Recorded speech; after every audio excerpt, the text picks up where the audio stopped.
seorang pria dengan gangguan jiwa mengamuk dan membawa senjata tajam di Kabupaten Sragen, Jawa Tengah. 2 polisi terluka. Makan bergizi gratis perdana di Gunung Kidul, Yogyakarta disambut antusias siswa. Menjelang Ramadan, harga telur ayam dan cabai rawit merah di Pasar Johar, Kota Semarang terpantau naik.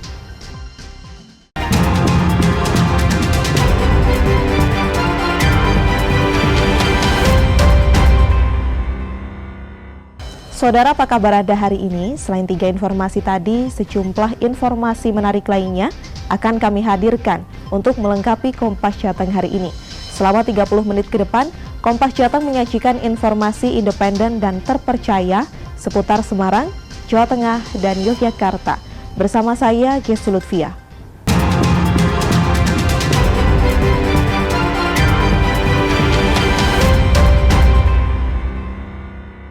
Mengawali Kompas Jateng pagi ini, Saudara, seorang pemuda asal Sleman, Yogyakarta terjatuh dari tebing setinggi 75 meter di lereng Gunung Merapi, Kabupaten Klaten, Jawa Tengah. Saat ditemukan, korban tersangkut pepohonan di tengah tebing. Proses penyelamatan dilakukan dengan cara menurunkan korban ke dasar jurang. Selanjutnya korban dievakuasi melalui alur sungai yang kondisi medannya lebih memungkinkan. Proses evakuasi membutuhkan waktu sekitar 4 jam.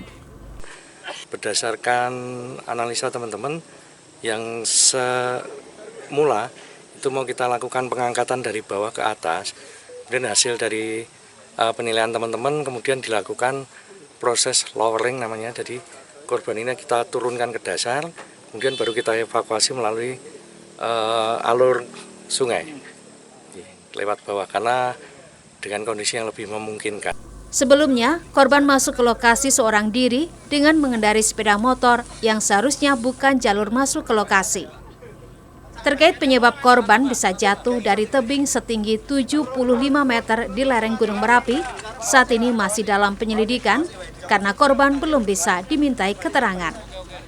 Cukup kami sesalkan untuk wisata Kalitalang kalau jalur resminya dari pintu loket sini, tetapi yang bersangkutan masuk melalui Pelangon yang di sana tidak dibuka untuk trekking. Menembus ke sini itu memang tidak dibuka secara legal dari Taman Nasional Gunung Merapi, seperti itu. Itu maksudnya sendirian atau seperti apa? Sendirian. Jalan kaki atau naik motor? Naik sepeda motor ditemukan di posisi. Saat ditemukan, korban selamat mengalami sejumlah luka pada bagian kepala, rahang, mulut, dan patah tulang pada lengan sebelah kiri. Nicholas Irawan, Kompas TV, Klaten, Jawa Tengah. Kita beralih ke sorotan lainnya, Saudara. Pria dengan gangguan jiwa mengamuk dan membawa senjata tajam di Kabupaten Sragen, Jawa Tengah. 2 polisi terluka saat mengamankan pria dengan gangguan jiwa tersebut. Inilah detik-detik saat polisi dan TNI dibantu warga mengamankan seorang pria dengan gangguan jiwa mengamuk sambil membawa senjata tajam di Dukuh Pondok, Desa Kedung Upit, Kabupaten Sragen, Jawa Tengah, Senin kemarin. 2 polisi terluka saat mengamankan pelaku dan harus mendapatkan perawatan medis di Rumah Sakit Mardi Lestari, Kabupaten Sragen. Saat itu awalnya pelaku membawa senjata parang,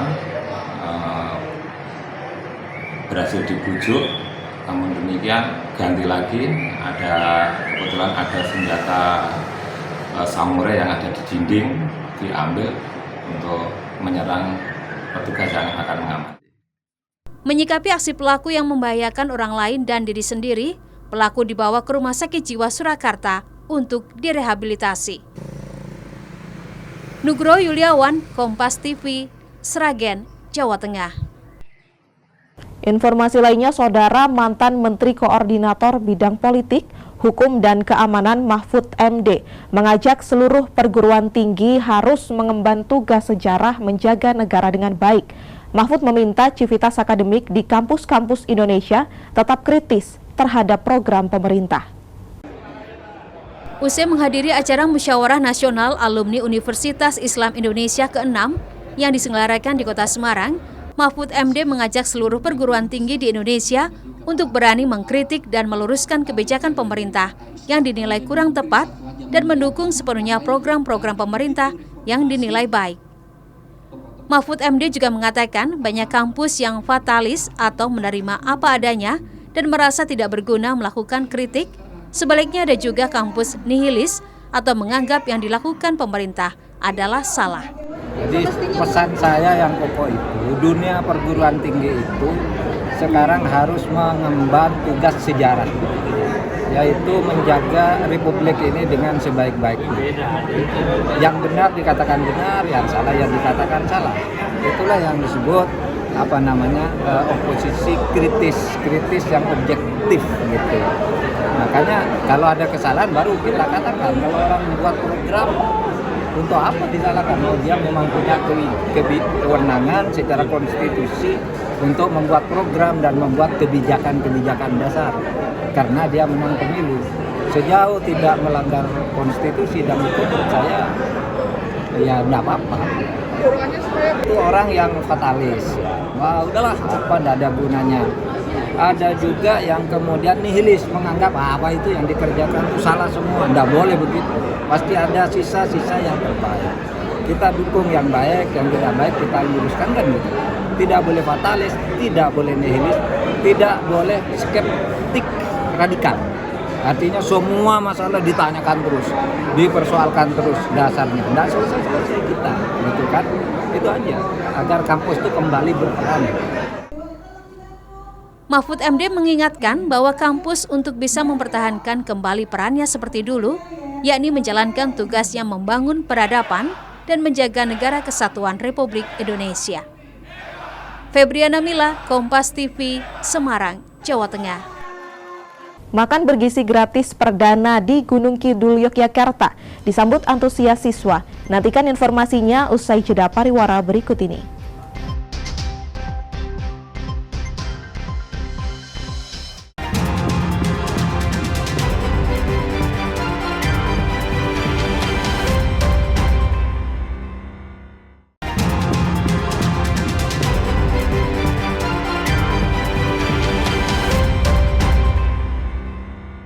Masih di Kompas Jateng bersama saya, Gesi Lutfiah. Pertamina Patraniaga Regional Jawa Bagian Tengah atau RJBT meminta masyarakat untuk tidak membeli LPG 3 kg secara berlebihan. Sebab masyarakat kerap membeli LPG 3 kg dalam jumlah yang banyak. Area Manager Communication Relation and CSR Pertamina Regional Jawa Bagian Tengah Taufik Kurniawan mengatakan, pihaknya terus melakukan inspeksi mendadak bersama pemerintah daerah untuk memantau langsung distribusi LPG 3 kg. Masyarakat diimbau untuk tidak panik buying dan membeli LPG 3 kg sesuai dengan kebutuhan. Terkait masih adanya keluhan masyarakat yang kesulitan membeli LPG subsidi tersebut, Pertamina meminta masyarakat untuk melaporkan ke call center 135. Namun jika keluhan di tingkat pengecer, menurutnya masih pada fase normalisasi aturan baru yang kemudian dikembalikan lagi ke aturan semula. Kepada masyarakat agar masyarakat ini tidak secara psikologis membeli karena khawatir ataupun panik akan tidak dapat. Padahal pasokan ini normal, stok kita jamin ada, sehingga kami himbau kepada masyarakat belilah LPG 3 kg ini sesuai kebutuhan dan jangan membeli atau konsumsi secara berlebihan. Sementara salah satu pemilik pangkalan LPG 3 kg di Kota Semarang mengaku saat ini pasokan LPG 3 kg belum sepenuhnya normal. Jika biasanya mendapat 100 tabung, saat ini hanya mendapat pasokan 40 hingga 70 tabung LPG 3 kg. Untuk Semarang sementara ini ya masih sama kayak kemarin ya, masih banyak yang kesulitan karena pasokan masih kurang. Masih kurang. Untuk pasokan sendiri gimana Mas? On time seminggu berapa kali dikirim? Untuk seminggu pengiriman 3 kali. Ya, tapi untuk datanya itu bisa berubah-ubah untuk datanya. Data apa Mas? Data pengiriman stoknya. Itu berubah-ubah. Oh, biasanya kalau normal dikirim berapa? 100 lah. Tapi terus belakangan ini dikirim berapa? Belakangan 40. Warga Patemon Kota Semarang juga mengaku masih kesulitan mendapatkan LPG 3 kg. Dan harga jual LPG 3 kg di tingkat pengecer mencapai Rp25.000 per tabung. Ya di sini kadang seorang entok barang Mas. Kadang nggak dapat ya. Tapi udah langganan di sini. Iya, udah lama. Mulai kesulitan kapan, Bu? Ya baru-baru ini kita nih. Baru-baru ini. Tapi ini udah mulai lancar atau masih sulit? Masih sulit toh. Di mana-mana kosong semua. Kebanyakan kosong ya. Kalau harganya, Bu, sama atau beda-beda? Beda. Kalau di toko udah mahal. Sampai berapa? Sampai 22. 25, kadang 25 juga. Sebagian warga masih kesulitan membeli LPG 3 kg eceran. Hal ini terjadi setelah pemerintah menetapkan pembelian melalui pangkalan resmi mulai 1 Februari 2025. Meskipun saat ini aturan baru telah dikeluarkan, yakni pengecer diperbolehkan untuk menjual LPG 3 kg, namun masyarakat masih mengeluh kesulitan mendapatkan LPG bersubsidi. Prahayuda Febrianto, Kompas TV, Semarang, Jawa Tengah. Sorotan lainnya, saudara, para siswa di Kabupaten Gunung Kidul, Yogyakarta akhirnya merasakan program makan bergizi gratis atau MBG mulai Senin kemarin. Nantinya akan ada 40 dapur MBG yang akan melayani sekitar 120.000 siswa di Kabupaten Gunung Kidul. Setelah menunggu cukup lama, program makan bergizi gratis akhirnya diluncurkan di Kabupaten Gunung Kidul, Yogyakarta, Senin kemarin. Kegiatan makan bergizi gratis ini disambut gembira oleh siswa. Sangat senang sekali karena baru pertama kali ini saya mendapat makanan gratis. Sebelumnya jajan atau dari rumah? Kalau saya catering biasanya. Saya kalau hari ini sangat antusias untuk makan makanan gratis. Pada pelaksanaan awal program makan bergizi gratis kali ini menyasar sebanyak 1.151 siswa dari SD Negeri 1 Wonosari dan SMP Negeri 1 Wonosari yang dipenuhi dari 2 dapur sehat, yakni di Kodim 0730 Gunung Kidul dan di Kapanewon Tepus. Satu dapur sehat memiliki kapasitas produksi sekitar 3.000 paket per hari. Ini yang kita tunggu-tunggu ya, prasarana sudah kita lengkapi.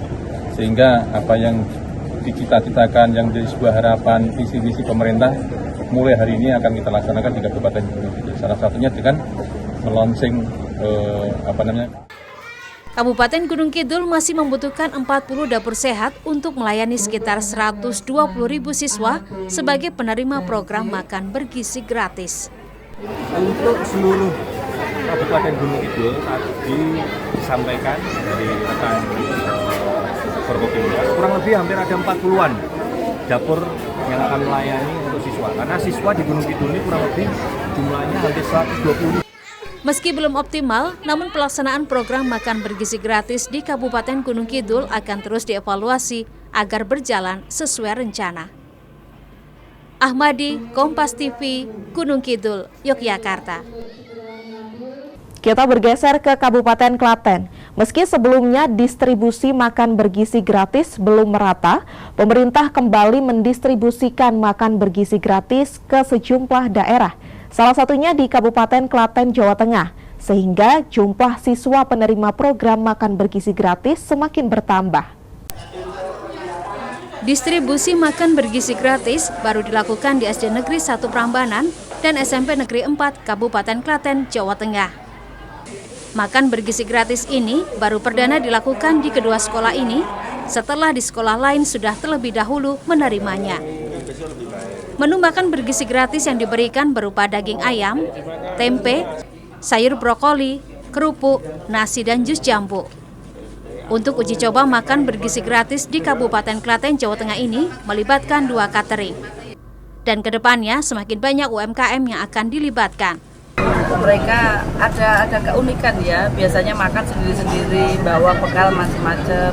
Terus ada yang bawa bekal, ada yang ke kantin, tapi dengan program ini anak-anak ada kebersamaan. Dan anak-anak lebih tertib, karena jam makan ya makan. Terus nanti harus mereka ada tanggung jawab, harus dibersihkan, dipikirkan tempat makannya. Ini sesuatu program yang bagus karena menumbuhkan rasa kemandirian dan rasa kebersamaan anak-anaknya sendiri. Menunya ada sayurnya ada brokoli, sama ada wortel, dan juga ada tempe sama ayam, ditambah 1 kerupuk dengan 1 nasi. Rasanya? Rasanya enak. Porsinya udah cukup atau belum? Atau masih kurang? Sudah lebih cukup. Kalau sehari-hari gimana? Jajan atau bawa bekal? Bawa bekal, soalnya lebih mengirit. Ya, dengan adanya MBG ini gimana? Berarti nggak ribet lagi? Iya, karena biar kita bisa nanti nggak terlalu banyak jajan dan kita bisa menghemat. Diharapkan program makan bergizi gratis dapat segera diterapkan secara lebih luas untuk mendukung kesehatan dan gizi siswa di seluruh Indonesia. Nani Astuti, Kompas TV, Klaten, Jawa Tengah. Menjelang Ramadan, harga telur ayam dan cabai rawit merah di Pasar Johar, Kota Semarang merangkak naik. Nantikan informasinya usai jeda pariwara berikut ini.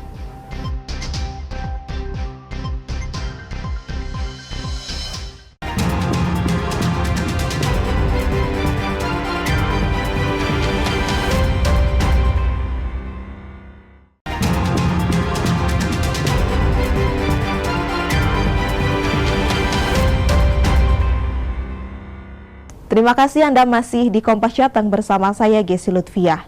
Untuk meningkatkan keselamatan di jalan tol, Jasa Marga melakukan kampanye keselamatan berkendara bagi sopir angkutan besar. Kegiatan sosialisasi ini ditujukan bagi pengguna jalan tol, khususnya pengemudi truk, bus, dan armada angkutan lainnya. Sebanyak 50 sopir angkutan besar mengikuti edukasi dan pemahaman pengguna jalan tol untuk meningkatkan kesadaran pentingnya keselamatan saat berkendara. Tak hanya berupa teori, namun edukasi ini juga disampaikan dengan cara praktik langsung di lapangan tentang mengenali dan mengidentifikasi kondisi bahaya, khususnya penyebab kecelakaan dari bus dan truk, serta bagaimana cara meminimalisasi risiko kecelakaan. Selama ini kita sudah banyak program keselamatan untuk aspek sarana maupun prasarananya ya. Dan kali ini kami ingin menyentuh aspek lainnya, yaitu dari aspek manusianya, yang mana tidak lain tidak bukan adalah pengemudinya itu sendiri. Maka resiko kecelakaan pada kendaraan besar yang disebabkan oleh faktor kompetensi pengemudi ini akan bisa menurun drastis. Karena ternyata temuan kami polanya sama, baik itu yang terjadi di jalan tol maupun jalan non-tol, entah itu bus, entah truk, polanya sama. Dan inilah yang sedang kita putus mata rantai. Salah satu sopir mengaku senang karena bisa mendapatkan wawasan dan ilmu baru, khususnya dalam mengendarai angkutan besar. Menambah wawasan saya terkait safety driving, menambahkan ilmu saya untuk berkendara di jalan supaya aman seperti apa. Sudah sih, tapi ini kan ada tambahan ilmu yang mungkin bisa kami praktekkan di kondisi-kondisi tertentu. Tanya sebagai penerima materi saja, para peserta yang hadir diharapkan dapat mengimplementasikan teori yang sudah didapat dan menyebarkan ilmu kepada rekan kerja yang lain, sehingga risiko kecelakaan di jalan tol bisa diminimalisasi. Gina Wirana Putri, Kompas TV, Semarang, Jawa Tengah. Sorotan lainnya, Saudara, menjelang Ramadan, harga telur ayam dan cabai rawit merah di Pasar Johar, Kota Semarang mengalami kenaikan. Diperkirakan kenaikan harga akan terus berlangsung hingga Lebaran nanti. Harga telur di Pasar Johar, Kota Semarang terpantau mencapai Rp29.000 per kilogram. Padahal semula harga telur di angka Rp25.000 per kilogram. Salah satu pedagang sembako mengaku kenaikan harga sejumlah komoditas kebutuhan pokok sudah terjadi sejak sepekan lalu dan berlangsung secara bertahap. Ramadan, nah harga sembako yang lagi naik apa Pak? Telur itu berapa Pak? Telur biasanya itu ya 27, sekarang 29. Sempat pas murah-murahnya itu berapa Pak? 25. 25 itu kapan Pak itu? Ya 2 minggu yang lalu. Terus naik terus sampai 29. 29 itu per hari ini atau udah berapa hari Pak? Itu ya, itu berlaku hari ini ya, besok nanti nggak tahu. Sementara kenaikan harga cabai terjadi pada jenis cabai rawit merah dan merah besar. Untuk harga cabai rawit merah saat ini harganya mencapai Rp68.000 per kilogram dan harga cabai merah besar mencapai Rp35.000 per kilogram. Harga cabai yang lagi naik cabai apa Bu? Kalau hari ini rawit merah sama merah besar, kalau putih turun. Rawit merah berapa Bu sekarang? Sekarang 68. Dari harga? Dari harga 55 sampai 57. Oh, itu mulai naik sejak kapan sih Bu? Hari ini. Iya. Sebelumnya di harga 55 itu ya Bu ya? Iya, paling tinggi 63. Kita 63 kalau eceran, 40 segitu. Kalau merah besar itu berapa Bu? Merah besar hari ini 35. Kalau kemarin-kemarin. Pedagang memprediksi kenaikan harga telur dan cabai akan terus berlangsung hingga Lebaran karena banyaknya permintaan dari masyarakat selama bulan Ramadan hingga Hari Raya Idul Fitri. Febriana Mila, Kompas TV, Semarang, Jawa Tengah. Masih di Kota Semarang, untuk mewadahi bakat minat siswa, sebuah SMP swasta di Kota Semarang menggelar pentas seni di Car Free Day Simpang 5 Kota Semarang.